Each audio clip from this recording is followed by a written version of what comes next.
He, a skeptical tycoon, sought a pure soul to be his bride. She, his childhood friend and a humble teacher, is hired for a test at his foundation. Dominic observes her, analyzing her reactions to luxury and pressure, realizing that her authenticity and kindness are real. What he didn't expect is that while testing her, he himself would fall head over heels in love. He realizes that the test was for himself. Get ready for a twist where a love test turns into a scandal. But the strength of this love and the truth behind the test can break down all barriers. Watch this story until the end. You will be amazed by this story. If you like love stories, romance, subscribe to this channel, leave your comment. We post videos like this every day. Continuing. The morning sun of Manhattan filtered through the blinds of the small apartment in the East Village, where Sophia Carter was preparing for another day at the community school where she had been teaching for 5 years. At 30 years old, she had learned to find beauty in the small things, in the smile of a child who finally understood a lesson, in the tight hug of a student at the end of the day, in the feeling of making a difference, even with limited resources. "Mom, did you take your medicine?" Sophia asked, passing through the living room where Mrs. Helen, her mother, was watching the morning show on the small, cracked TV screen. "I did, honey. Don't worry about me." The 62-year-old woman smiled, although Sophia could see the tiredness in her eyes. The treatment for diabetes had consumed a large part of the family's savings, and even with basic health insurance, the medications weighed heavily on the tight budget. Sophia kissed her mother's forehead before leaving, carrying her worn bag and the books she used to prepare the lessons. On her way to school, she always passed the same giant billboard that dominated Times Square, the face of Dominic Albright, CEO of the Albright Group, plastered next to the slogan, "Innovation with Purpose." That 40-year-old man, with his piercing eyes and determined expression, had become one of the most influential businessmen in America, commanding an empire that included everything from technology to philanthropic projects. Sophia knew that face very well. She and Dominic had been friends in childhood, playing together during the summers he spent at his grandmother's house in upstate New York. But the years and circumstances had completely separated them. While he ascended to the higher circles of society, she remained rooted in her simple reality, dedicating herself to the education of underprivileged children. 12 miles away, on the top floor of a skyscraper on Wall Street, Dominic was ending another meeting with international investors. His life was an uninterrupted sequence of appointments, strategic decisions, and responsibilities that weighed on his shoulders like an invisible armor. At 40 years old, he had conquered everything he'd dreamed of in professional terms, but his personal life was an emotional desert. "Mr. Albright, your Aunt Margaret is on the phone. She says it's urgent about your grandfather's will." Carla, his assistant, informed him, interrupting his thoughts. Dominic sighed. Since his grandfather's death the previous year, his family had become even more insistent about his need to start a family. The patriarch had left a peculiar clause in his will. Dominic would have 2 years to marry and start a family. Otherwise, he would lose a significant portion of the inheritance that was supposed to be allocated to the expansion of the family's social projects. "Dominic, darling," Aunt Margaret's voice sounded tense on the phone, "I need to talk to you today. It's about Ashley Davenport. Her parents are very interested in a union. You know the deadline is approaching and—" "Aunt, we've already talked about this. I'm not going to marry for convenience," Dominic interrupted, massaging his temples. "Grandpa may have left that clause, but I'm not going to turn my life into a commercial transaction." "Then what are you going to do? You only have 8 months left. And frankly, Dominic, after that whole thing with Brittany, you've completely closed yourself off to serious relationships." The mention of Brittany's name made Dominic wince. His ex-fiancée had ended the relationship through a tabloid, revealing that she was only interested in his fortune and social status. The public betrayal had left deep scars on his ability to trust. After hanging up, Dominic walked to the panoramic window of his office, observing the city that bustled below. He needed to find a solution, but he couldn't accept the idea of an arranged marriage. He wanted something real, authentic, but he doubted that was possible in his world of appearances and interests. It was then that his gaze fell on the report on the table, a project by the Albright Foundation to renovate public schools. One of the institutions contemplated was exactly the school where Sophia worked. Fate seemed to be playing a trick on him, bringing back memories of a simpler time when the people around him wanted him for who he was, not for what he possessed. An idea began to form in his mind. Sophia had always been the most genuine person he had known. If he wanted to test if there were still authentic women in his world, she would be the perfect starting point.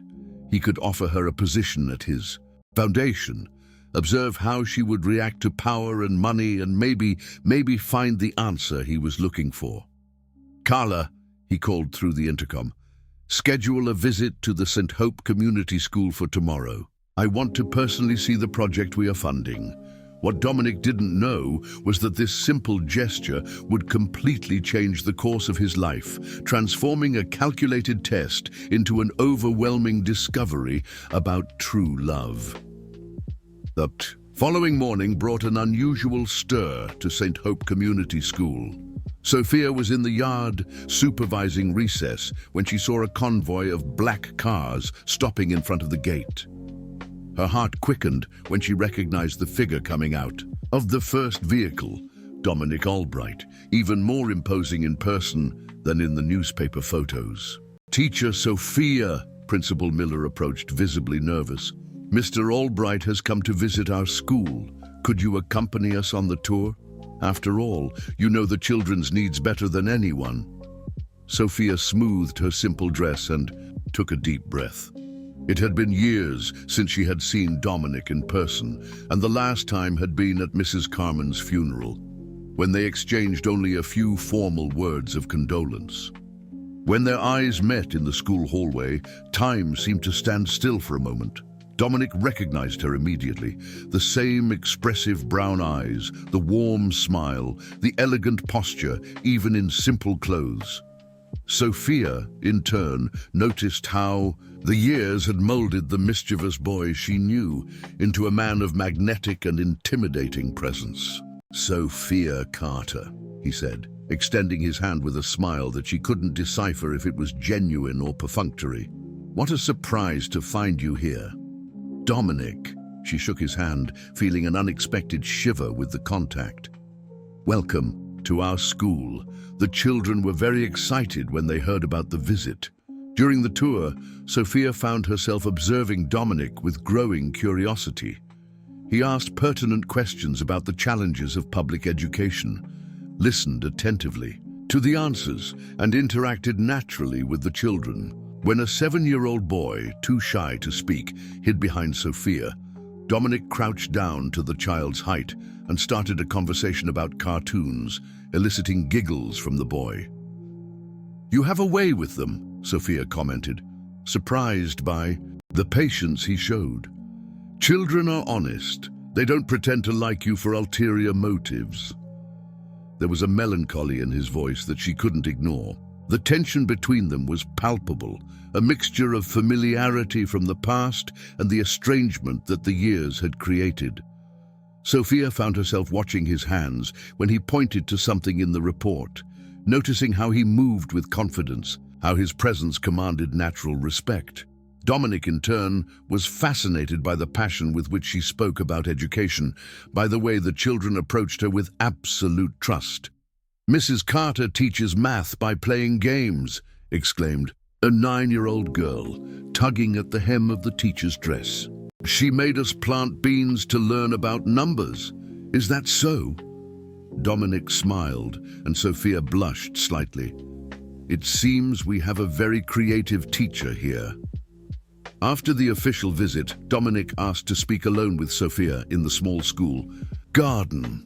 The contrast between them was stark. He in an impeccable suit that cost more than her annual salary, she in her simple but well-cared-for dress. "Sophia, I need to make you a proposal." Dominic got straight to the point, although his tone was softer than usual in business. "The Albright Foundation is expanding its educational projects. We need someone with your experience to coordinate a pilot program. The salary would be substantial." Sophia blinked, confused. "Coordinate how?" "I don't have a background in management, Dominic. I'm just a teacher." "You have something much more valuable, genuine passion and practical knowledge. This project could impact thousands of children." He paused, studying her reaction. "The starting salary would be $15,000, with the possibility of growth." The amount took her breath away. It was 3 times more than she earned at the school. She immediately thought of her mother's medications, the overdue bills, the possibility of finally giving her family some comfort. I need to think," she murmured, still processing the proposal. "Of course, but Sophia," he moved slightly closer and she smelled the expensive cologne he wore. "I'd like you to know that this offer has nothing to do with our childhood friendship. It's purely professional, based on what I saw here today." She nodded, but something in his tone bothered her.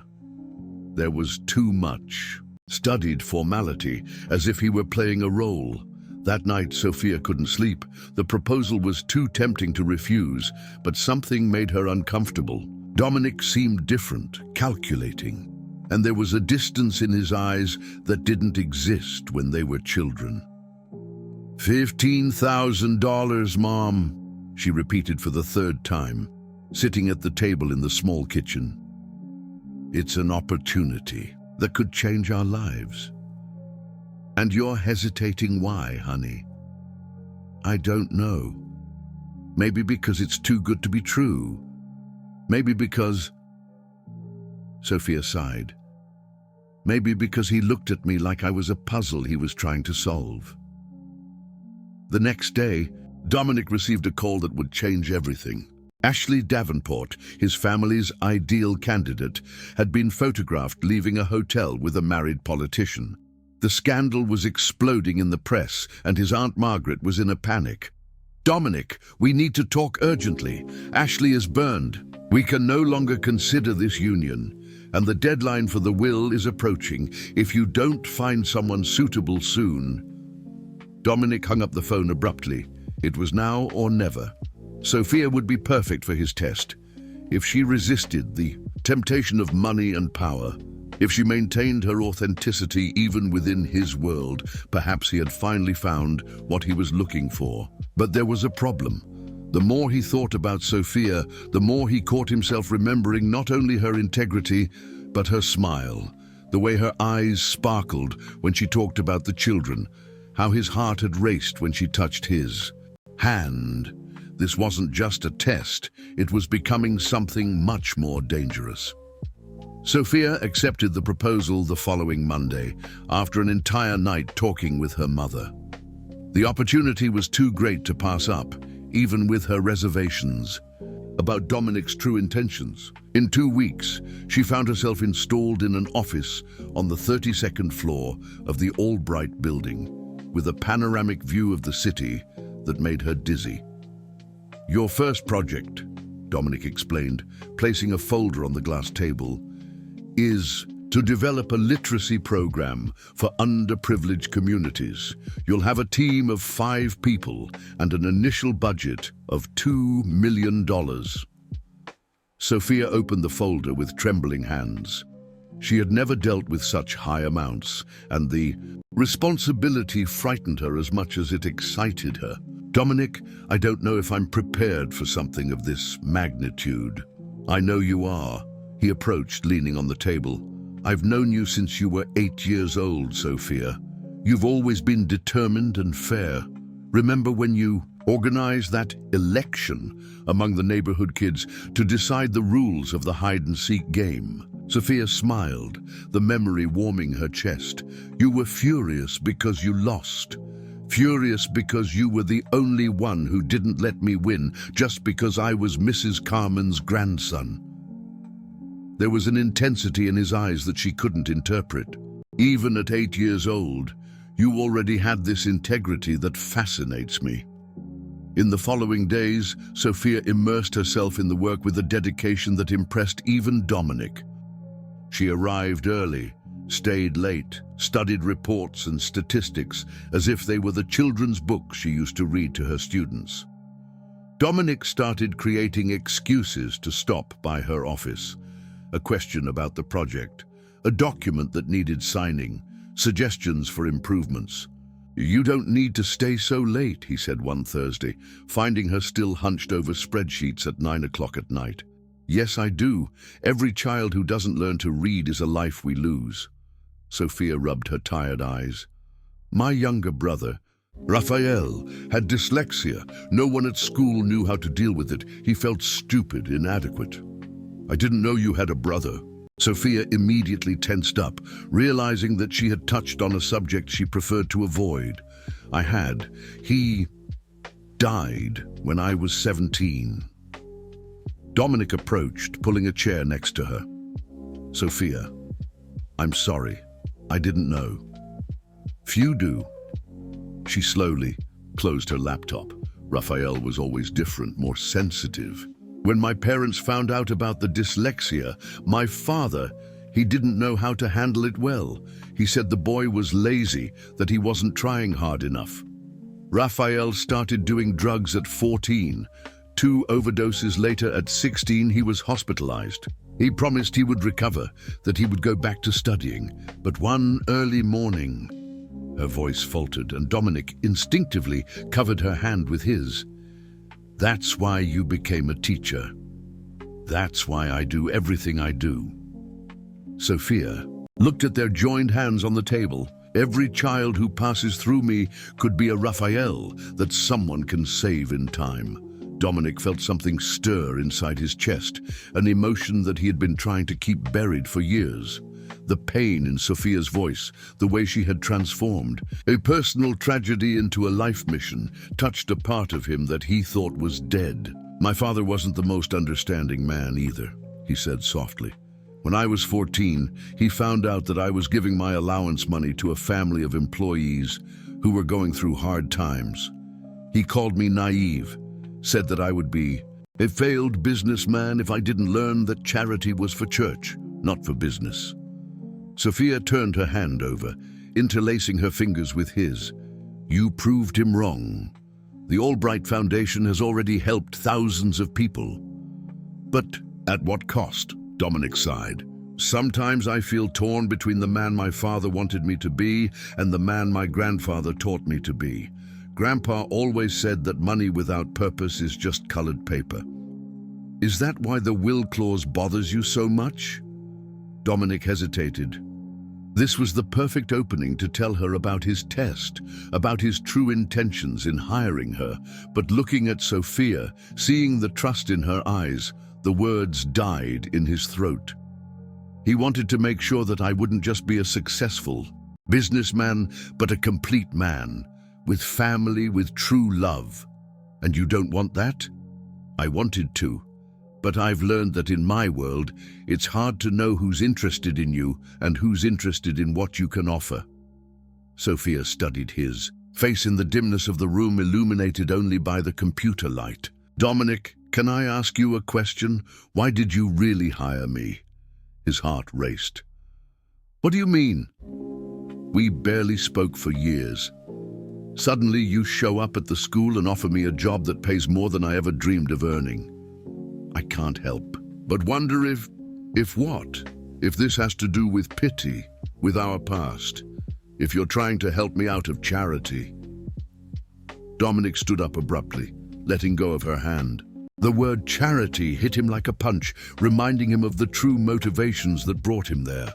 But now, after 2 weeks of watching Sophia, after seeing her work with the same passion she had as a child, after feeling her hand in his, and realizing how his heart reacted to her presence, everything had changed. "Sophia, He stopped at the door, without the courage to turn around.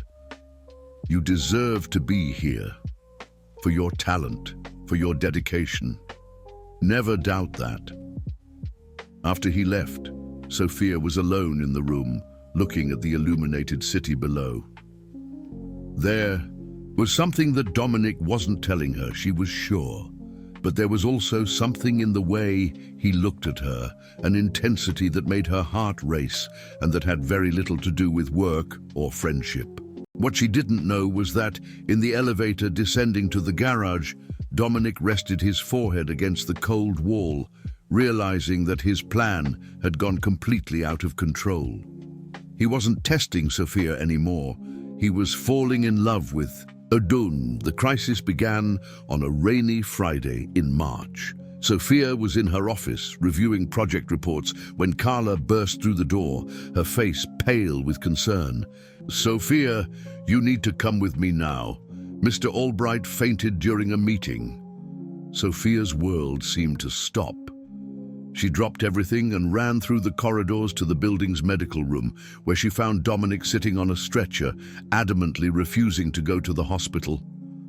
"It was nothing, just overwork," he insisted to the company doctor, but Sophia noticed the pallor on his face and his slightly trembling hands.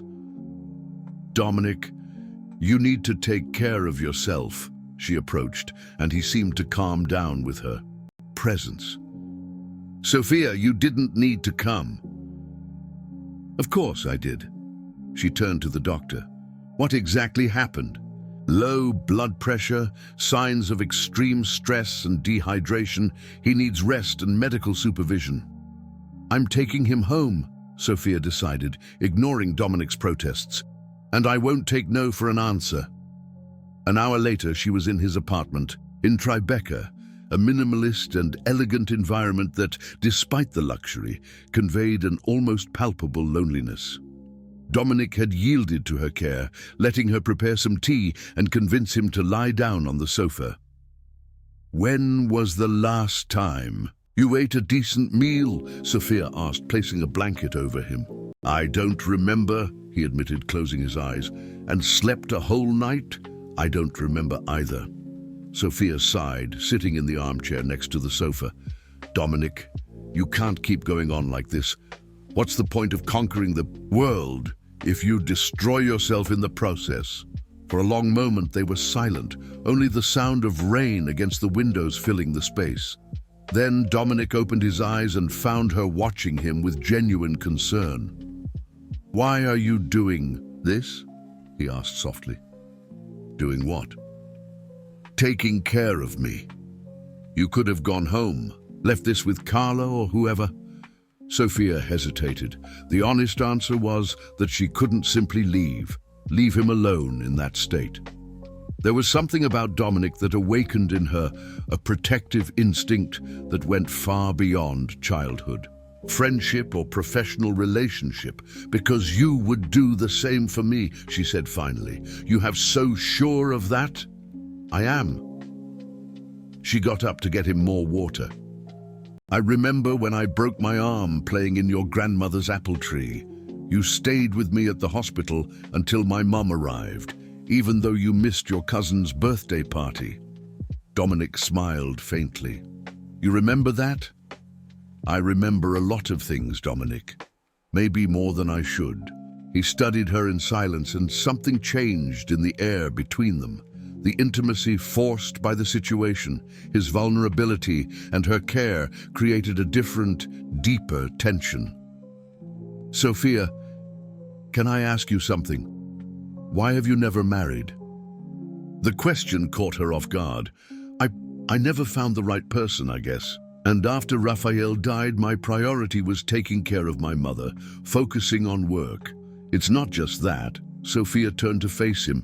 "What do you mean? You're hiding, just like me." Dominic propped himself up on his elbow, his eyes fixed on her. "The difference is that you hide behind dedication to others, and I hide behind work." "What are we hiding from, then?" "From the risk of suffering again." The brutal sincerity of the answer made Sophia sit down again. It was true, and she knew it. Since her brother's death, Since seeing how cruel the world could be to those we love, she had built subtle walls around her heart. "Dominic, come." "Here." He reached his hand out to her. Sophia hesitated for a second, but approached, allowing him to hold her hand. "Do you have a fever?" "No, I need to know you're here." She sat on the edge of the sofa, and he didn't let go of her hand. The proximity was dangerous, too intimate for co-workers, but neither of them moved away. "Sophia, there's something I need to tell you," Dominic began, his voice hoarse, "about why I hired you, about—" His phone rang shrilly, interrupting the moment. It was his Aunt Margaret, and from the expression on Dominic's face, Sophia understood that it was something urgent. "Margaret, I can't talk now." "What? Where did you hear that?" Dominic sat up abruptly, running his free hand through his hair. "No, it's not true. Of course it's not true." Sophia watched the conversation with growing concern. Dominic became more agitated with each word from his aunt. "I understand. Yes, I'll take care of it. No, she's not. It's complicated." He looked at Sophia with an expression she couldn't interpret. "I'll talk to you tomorrow." After hanging up, Dominic was silent for a long moment, clearly disturbed. "What happened?" Sophia asked. "The press. Someone photographed us together leaving the building today. They're speculating about us." Sophia felt her blood run cold. "Speculating how?" That we have a relationship. The headline is "Tech Tycoon and His New Flame. Teacher Becomes Dominic Albright's Mystery Woman." The reality of the situation hit them like a cold wave. Sophia got up quickly, letting go of his hand. "Dominic, this could ruin everything. My reputation, my job." "It won't ruin anything. I'll talk to my lawyers. We'll sue the newspaper for defamation." "You don't understand." Sophia began to pace. "I'm not like the women in your world. I don't have the structure to deal with this exposure. And if anyone thinks that I got the job because what? Because I'm sleeping with you." The words hung in the air between them, charged with a tension that neither of them knew how to handle. Dominic stood up, approaching her. "Sophia, look at me." Reluctantly, she looked at him. "I'm not going to let anyone question your competence or your integrity. You're here because you deserve to be here." "I have to go," she murmured, grabbing her purse. "I need to think." "Sophia, wait. Don't go like this." But she was already at the door. "Dominic, what happened today was a mistake. We can't mix our professional relationship with other things." After she left, Dominic was alone in the silent apartment, realizing that he had just lost the only person who really mattered to him. And the worst part was that she was right. He had put her reputation at risk. He had complicated everything. But for the first time in years, he didn't regret having followed his heart instead of his head, even if it cost him everything. The following Monday, Sophia arrived. At work, determined to maintain a professional distance from Dominic. She had spent the weekend thinking about the risks of getting personally involved with him and decided that the best thing to do was to focus exclusively on the educational project. But the universe seemed to conspire against her plans to stay distant. "Sophia," Carla intercepted her as soon as she got out of the elevator. "Mr. Albright wants to see you in his office. It's urgent." She found Dominic on the phone, arguing in a low but clearly irritated tone. When he saw her, he ended the call quickly. "We have a problem," he said without preamble, extending a tablet to her. "The article about us came out in 3 more magazines, and now there's speculation that our relationship influenced your hiring." Sophia read the headlines with a heavy heart. "Office Romance. How a Teacher Won the Heart and Bank Account of the Tycoon. From Classroom to Penthouse. The Meteoric Rise of Dominic Albright's New Girlfriend." "This is a nightmare," she murmured. "It's going to get worse. My Aunt Margaret has scheduled a family meeting for this afternoon." She's furious because this could affect the plans the family had for me. Sophia looked at him with curiosity. What plans? Dominic hesitated, realizing that he had revealed more than he intended. Sophia, there's something about my situation that you need to know. My grandfather's will. The secretary interrupted through the intercom. Mr. Albright, Mrs. Margaret Albright is here, accompanied by Ms. Ashley Davenport. Dominic's face hardened. Send them in. Sophia got up to leave, but he gently held her arm. Stay, please. You need to know who we're dealing with. Margaret Albright entered the room like an elegant hurricane, a woman in her late 50s, dressed impeccably, with a look that assessed everything and everyone as possible threats to the family's interests. Beside her, a younger woman, clearly her protégé. Dominic, darling. Margaret kissed her nephew on the cheek, but her eyes were fixed on Sophia with poorly disguised disapproval. I imagine this is the employee we've been reading about in the newspapers. Aunt Margaret, Sophia Carter, coordinator of our educational project. Sophia, my Aunt Margaret, and Ashley Davenport. Sophia politely extended her hand, but Ashley completely ignored her, addressing Dominic directly. Darling, what an embarrassing situation. Dad is extremely worried about our family image. Ashley, I thought you were... Dominic began. Oh, that nonsense with the congressman. Ashley laughed, touching his arm intimately. It was just a misunderstanding. You know how the press distorts things. Margaret approached Sophia with a smile that didn't reach her eyes. Darling, you must understand the delicate position in which you've placed our family. Dominic has responsibilities, commitments that precede any whim. With all due respect, Mrs. Albright, Sophia replied calmly, I haven't placed anyone in any position. My relationship with Dominic is strictly professional. Is that so? Ashley interjected with a condescending tone. How interesting. Because the photos I saw suggested something much more intimate. Dominic stood up abruptly. Enough! I won't tolerate anyone questioning Sophia's integrity. Dominic, be sensible, Margaret continued. You have 8 months to meet the requirements of the will. Ashley is the perfect choice. Traditional family, proper education, appropriate social connections. This teacher may even be a lovely person, but let's be practical. Sophia felt as if she had been slapped, the way they talked about her, as if she were invisible, as if her presence were an inconvenient obstacle to be removed, made her feel small and out of place. Margaret, Dominic's voice was dangerously low, I suggest you reconsider your words. No, Dominic, Sophia interjected, her voice trembling but firm. She's right about one thing. I don't belong in this world. She turned to Margaret. You can rest assured, I have no intention of complicating the family plans. Sophia left the room with dignity, but Dominic caught up with her in the hallway. Sophia, wait, don't let them affect you like that. They're right, Dominic. I'm a public school teacher who doesn't even know how to use the right forks at a formal dinner. You're a businessman who needs to marry someone suitable to meet the requirements of a will. She looked at him with teary eyes. What are we doing? I don't care about the will. You should care. It's your future, your inheritance, your family. And you, don't you mean anything to me? The question hung between them, charged with an intensity that neither of them was prepared to face. Dominic, Sophia took a deep breath.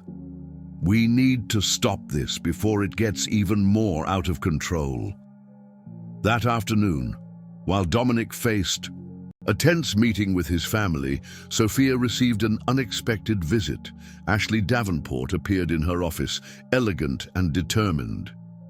I need to talk to you, Ashley said, closing the door behind her. If it's about what happened earlier, it's about Dominic. Ashley sat down without being invited. I'm going to be direct, Sophia. Can I call you Sophia, can't I? You seem like an intelligent person, so I'm going to tell you the truth. Dominic needs to get married in 8 months, or he loses a $50 million inheritance destined for the family's social projects. Sophia swallowed hard. $50 million that could help thousands of children like Raphael. Why are you telling me this? Because I want you to understand what's at stake. It's not just money. It's jobs, social projects, the future of many people. Ashley leaned forward. Dominic is a romantic, he always has been. He may be confusing gratitude and nostalgia with love. But you're too smart to delude yourself, aren't you? What do you want from me? To step aside, discreetly, gradually. Let him fulfill his family obligations, and you continue with your brilliant career here. Everyone wins. And if I refuse? Ashley smiled coldly. It would be a shame if the press discovered more compromising details about how you got this job, or if someone started questioning the legality of certain hiring decisions. The business world is small, Sophia. A tarnished reputation can destroy a career forever. After Ashley left, Sophia was alone in her office, trembling. The threat had been subtle but clear. She had 2 options: to distance herself from Dominic and protect her career, or to fight for something that might not even be real, risking everything she had built. Worse still, she was beginning to wonder if Ashley wasn't right about Dominic's feelings. Maybe he really was confusing gratitude with love, nostalgia with passion. When Dominic returned from the family meeting hours later, he found Sophia packing her personal belongings into a box. "What are you doing?" "Resigning," she said without looking at him. "It's the best for everyone." "Sophia, don't do this. Don't let them win. It's not about winning or losing, Dominic. It's about recognizing reality. We're from different worlds, and trying to force this will only hurt both of us." Dominic approached, taking the box from her hands. "What if I tell you that I've fallen in love with you?" Sophia closed her eyes, feeling her heart shatter. "Then I would say that you need to decide if you're willing to lose $50 million and disappoint your family for someone like me. And we both know what your answer would be." The bomb exploded on a Wednesday morning, splashed across every tabloid and gossip website in the city. Sophia found out when she arrived at work and found a group of employees whispering in the lobby, stopping abruptly when they saw her. The love test. Tycoon hires childhood friend to evaluate if she's wife material, read the main headline of the largest entertainment newspaper in the country. Sources close to the Albright family reveal the CEO's elaborate plan to test the authenticity of a possible bride before the will deadline expires. Sophia felt her world collapse. With trembling hands, she read the full article in the elevator. Each word was a stab in the back. How Dominic had deliberately sought an authentic candidate for his arranged marriage. How he had used the job offer as a pretext to observe her closely. How all the approach had been calculated and cold. The article included photos of the 2 of them leaving the building, quotes from family sources describing the test as a clever strategy to find a wife who wasn't just interested in money, and even speculation about the exact value of the inheritance at stake. When the elevator doors opened on the 32nd floor, Sophia could barely breathe. Carla was waiting for her with a look of pity that confirmed her worst fears. "Sophia, Mr. Albright wants to speak with you immediately." "No." Sophia went straight to her office. "I don't want to speak with him now." But Dominic was already there, pacing like a caged animal. When he saw her, he stopped immediately. "Sophia, I can explain." "Explain?" She threw the newspaper on the table. "Explain that all this has been a sham from the beginning? That you hired me not for my work, but to test me as a potential wife?" "In the beginning, yes, but in the beginning," Sophia shouted, completely losing her composure. You look me in the face and admit that you used me as a guinea pig in some sick experiment of yours? Dominic ran his hands through his hair, desperate. Sophia, listen. Yes, in the beginning I had this crazy idea to test you, but everything changed. I truly fell in love with you. What I feel now has nothing to do with tests or inheritances. Liar. Tears streamed down her face uncontrollably. You've lied to me since day one. Made me believe that I deserved to be here, that I was competent, that you respected me professionally. But I was just a lab rat in your little scientific experiment. That's not true, isn't it? Sophia grabbed the folder with her project and threw it on the floor, scattering papers all over the room.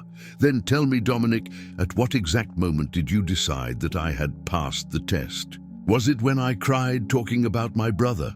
When I took care of you when you got sick? When I let you hold my hand? Each word of Sophia's was like a punch in Dominic's stomach. Seeing the pain in her eyes, knowing that he had caused it, was destroying him inside. Sophia, please, let me explain properly. There's nothing to explain. You got what you wanted. Discovered that I'm pathetic enough to fall in love with my boss. Congratulations, Dominic. Test successfully completed. The door opened and Margaret entered, followed by Ashley. The two women assessed the scene with barely disguised satisfaction. Dominic, darling, Margaret said in a maternal tone, I came as soon as I heard what happened. What a terrible situation for everyone involved. Ashley approached Sophia with false concern. Sophia, dear, I'm so sorry you found out this way. I tried to spare you from this yesterday, remember? Sophia looked at Ashley with a mixture of shock and understanding. It was you. You leaked the story to the press. I just clarified some facts that were already public knowledge, Ashley replied with a venomous smile. I thought it was better for the truth to come out now, to avoid further suffering for everyone. Dominic turned to Ashley with fury. You had no right. I had every right to protect our family, Ashley retorted. You were getting carried away by a fantasy, Dominic. It was time to get back to reality.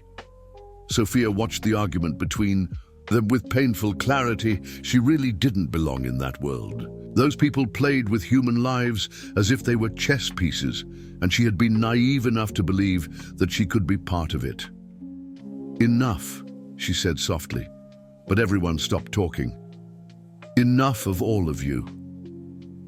She turned to Dominic, and the pain in her eyes made him step back. You want to know the most pathetic part of all this, Dominic? I really believed that you had changed, that the boy I knew still existed somewhere inside you, but you're exactly like them. She pointed to Margaret and Ashley, cold, calculating, capable of using anyone to get what you want. Sophia, that's not true. Yes, it is. The only difference is that you're more sophisticated in your manipulations. Sophia grabbed her purse and walked towards the door. Consider this my official resignation.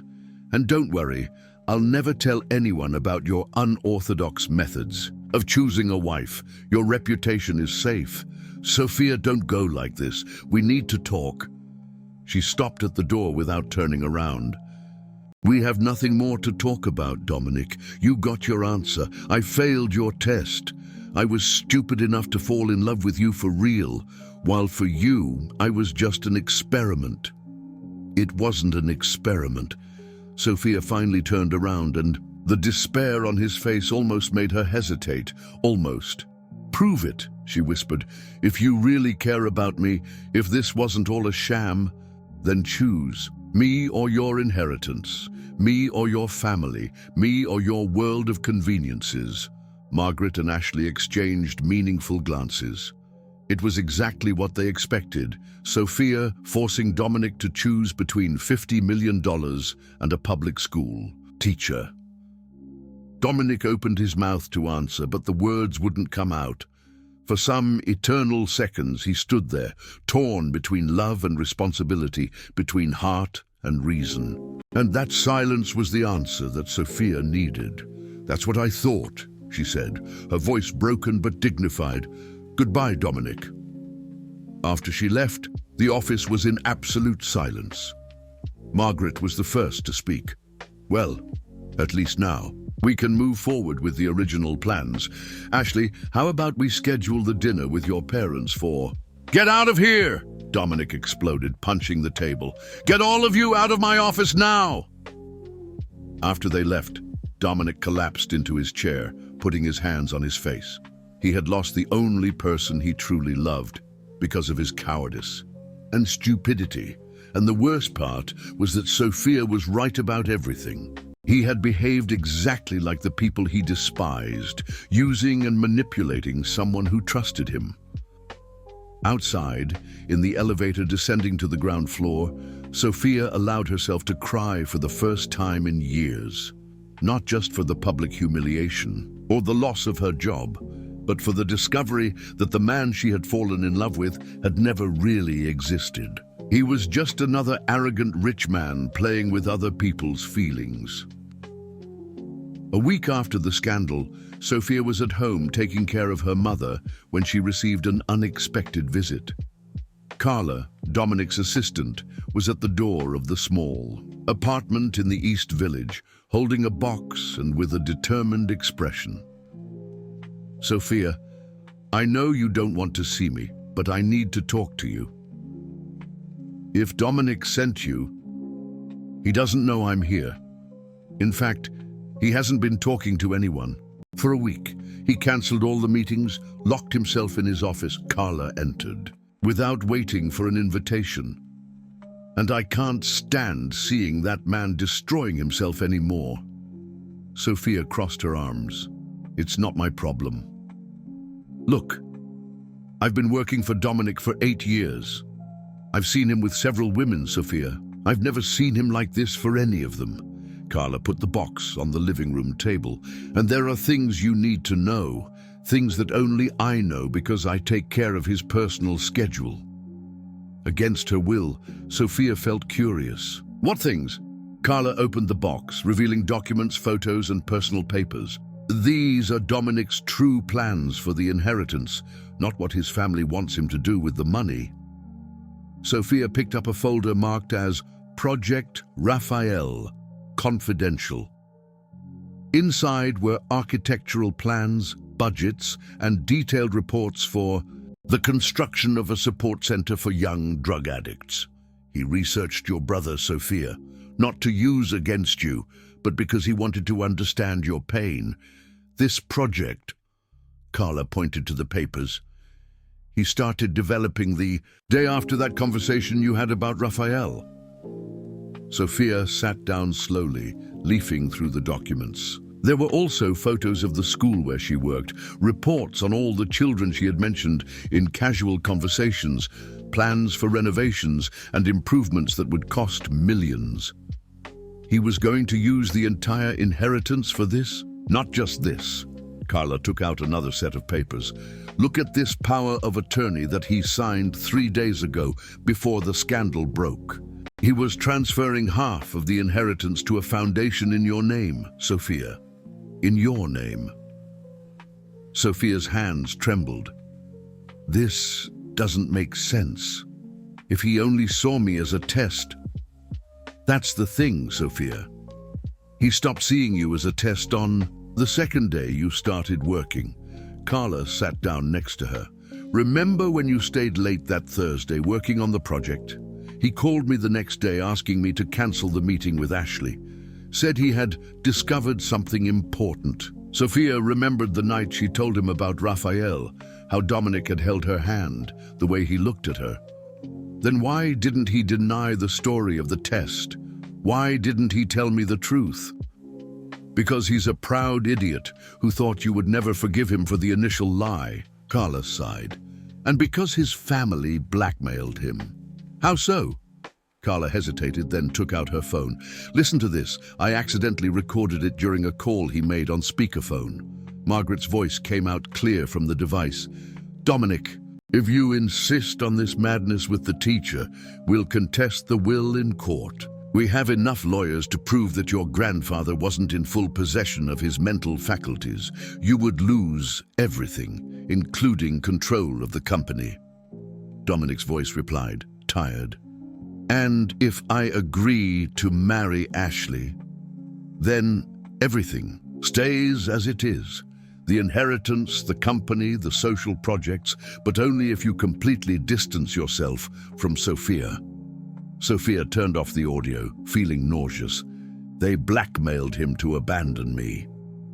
And you forced him to choose between you and $50 million that could help thousands of people. You're both too stubborn for your own good. At that moment, Mrs. Helen entered the room, leaning on her cane. Honey, who is your friend? Mom, this is Carla. Carla, my mother. The older woman studied Carla with perceptive eyes. You work with that boy Dominic, don't you? Mrs. Carmen's grandson. I do, yes. Mrs. Helen sat down heavily.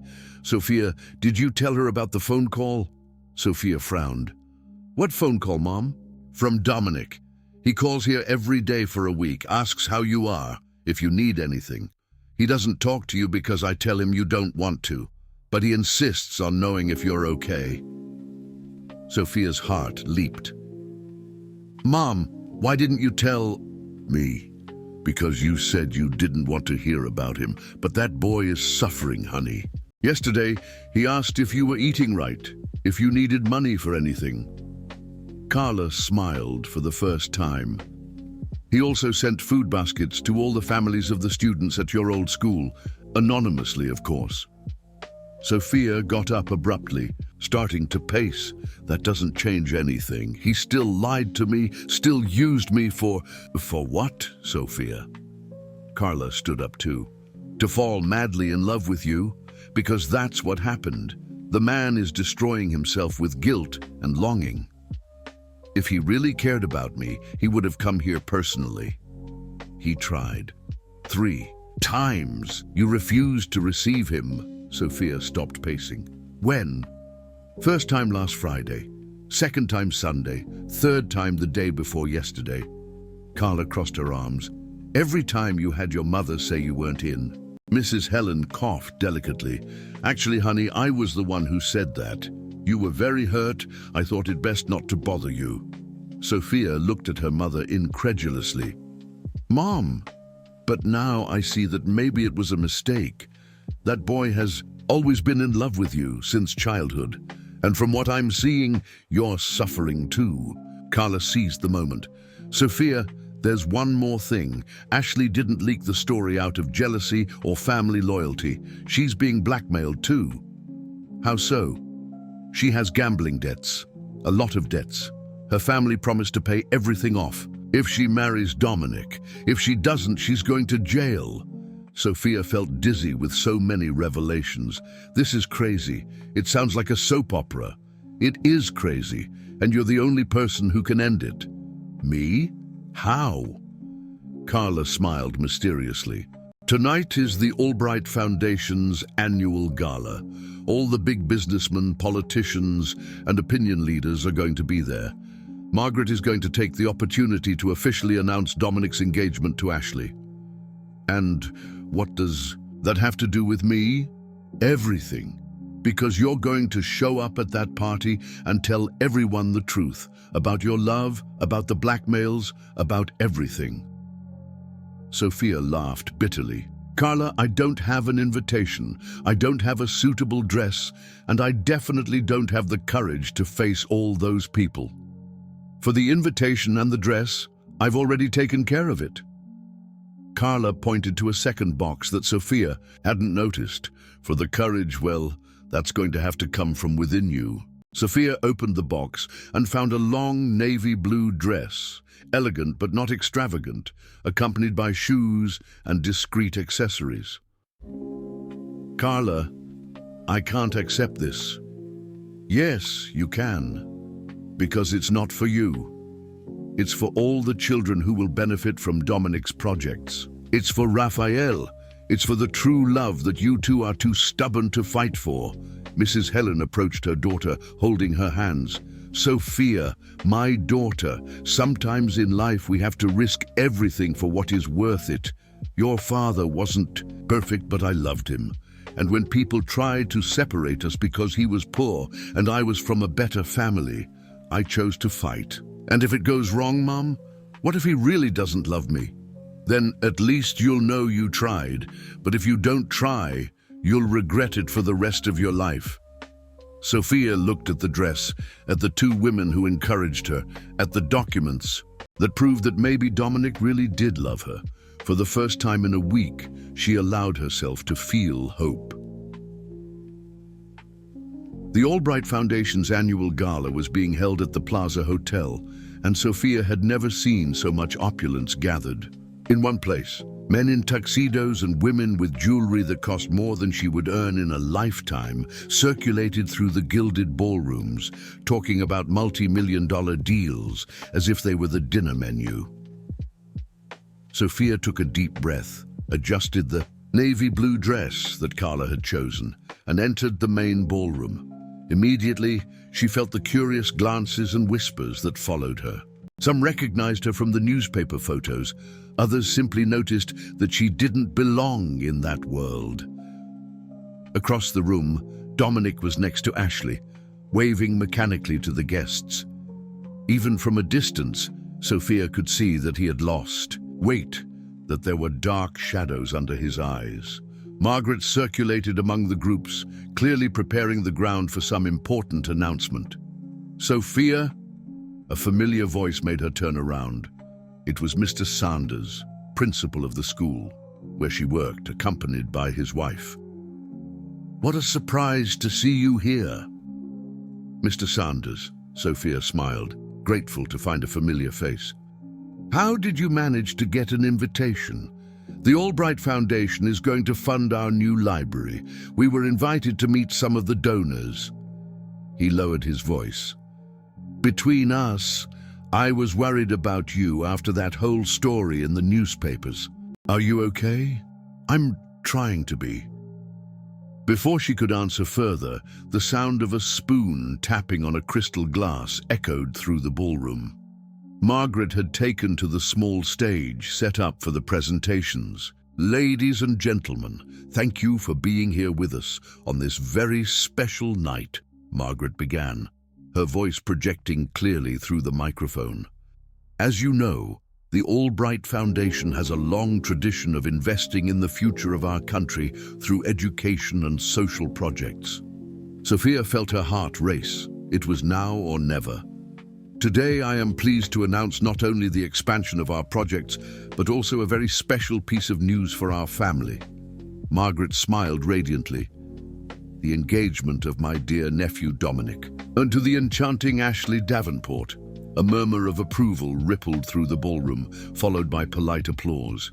Sophia saw Dominic close his eyes briefly, as if he were feeling physical pain. Ashley smiled brightly, but Sophia noticed how her hands trembled slightly. "Please, let's welcome the couple for a few words." Dominic walked onto the stage like a man walking to his own funeral. He took the microphone from his aunt's hands, looked at the expectant crowd, and for a moment seemed lost. He began, then stopped. His eyes scanned the crowd and suddenly found Sophia's. Time seemed to stand still, even with hundreds of people between them. It was as if they were alone in the ballroom. Sophia saw surprise, relief, and something that looked like hope pass across his face. "I need to tell the truth," Dominic said into the microphone, his voice gaining strength. "This engagement is not real." A shocked silence took over the ballroom. Margaret tried to approach the microphone, but Dominic gently stopped her. "You deserve to know the truth about the Albright Foundation, about me, and about where I really intend to apply the resources I inherited from my grandfather." Sophia began to move through the crowd approaching the stage. People automatically moved aside, creating a corridor for her. "The truth is that I've fallen in love, hopelessly, completely, with a woman who made me remember who I really am." Dominic spoke directly to Sophia, who was now very close to the stage. "A woman who dedicates her life to teaching children, who transforms pain into purpose, who showed me that real wealth isn't in bank accounts, but in making a difference in people's lives." "Dominic, stop this immediately," Margaret hissed, trying to grab the microphone. "No, Aunt, I've been silent for too long." He addressed the audience again. "My grandfather left a substantial inheritance with the condition that I get married. My family interpreted this as a union of convenience, but I understood it differently. He wanted me to find true love, to start a family based on real affection, not on social contracts." Ashley approached him on stage. "Dominic, you don't understand. There are consequences. I know about your debts, Ashley, and I'm going to help you pay them off without us needing to fake love that doesn't exist." He looked at her gently. "You deserve to find someone who truly loves you, not someone who marries you because of family pressure." Sophia finally reached the foot of the stage, and Dominic immediately went down, extending his hand to her. "Sophia, you came. Carla told me everything," she said softly, just for him to hear. "About the projects, about the blackmail, about everything. Sophia, I need to apologize for everything, for the initial lie, for not having the courage to fight for you from the beginning." "Dominic," she began, but he interrupted her. "Please let me finish. In front of all these people, I want you to know I love you. Not because you passed some stupid test, not for convenience or necessity. I love you for the incredible woman you are, for your values, for your strength, for your generous heart."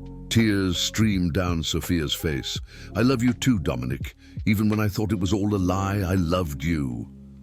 Dominic turned to the microphone one last time. "Ladies and gentlemen, I would like to introduce you to Sophia Carter, the woman I intend to marry as soon as she accepts.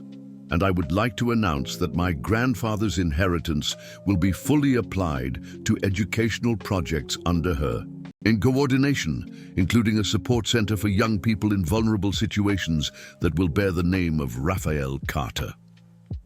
The mention of her brother's name made Sophia sob emotionally. Dominic knelt right there in the middle of the ballroom, taking a ring from his pocket. "Sophia Carter, will you marry me?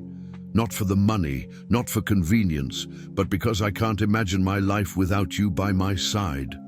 "Yes," she whispered, then repeated louder, "Yes." The ballroom erupted in applause. Margaret looked like she had swallowed a lemon, but even she clapped politely. Ashley approached the two with a genuine smile for the first time. "Thank you, Dominic. You both deserve to be happy." Mr. Sanders approached emotional. "Sophia, girl, what a beautiful story. The children at school are going to be so happy when they find out." Months later, Sophia was walking through the construction site of the Raphael Carter Center, now with a slightly rounded belly and a ring that sparkled in the afternoon sun. Dominic approached from behind, hugging her and resting his hands on the growing baby. "How are my loves?" he murmured in her ear. "Well, eager to see this finished. It's going to be beautiful, and it's going to help so many young people like Raphael." Sophia turned in his arms, admiring the man who had learned to balance business success with social purpose, who had chosen true love instead of family conveniences. "You know what impresses me most about this whole story," she said. "What?" "That, in the end, your grandfather was right. You needed to find a family. Not for money or a will, but because that's what was missing for you to be complete." Dominic kissed her gently. "And you? Do you regret trading a simple life for all this complication?" Sophia looked around, at the center under construction, at the employees who worked with purpose, at the future they were building together. "Never, because I discovered that true love isn't simple or complicated. It's just true." And as the sun set over Manhattan, illuminating the future center that would save many other Raphaels, Sophia and Dominic walked hand in hand, knowing that they had found something that no money in the world could buy. A love that had overcome tests, blackmail, social differences, and wounded pride. A love that had conquered all.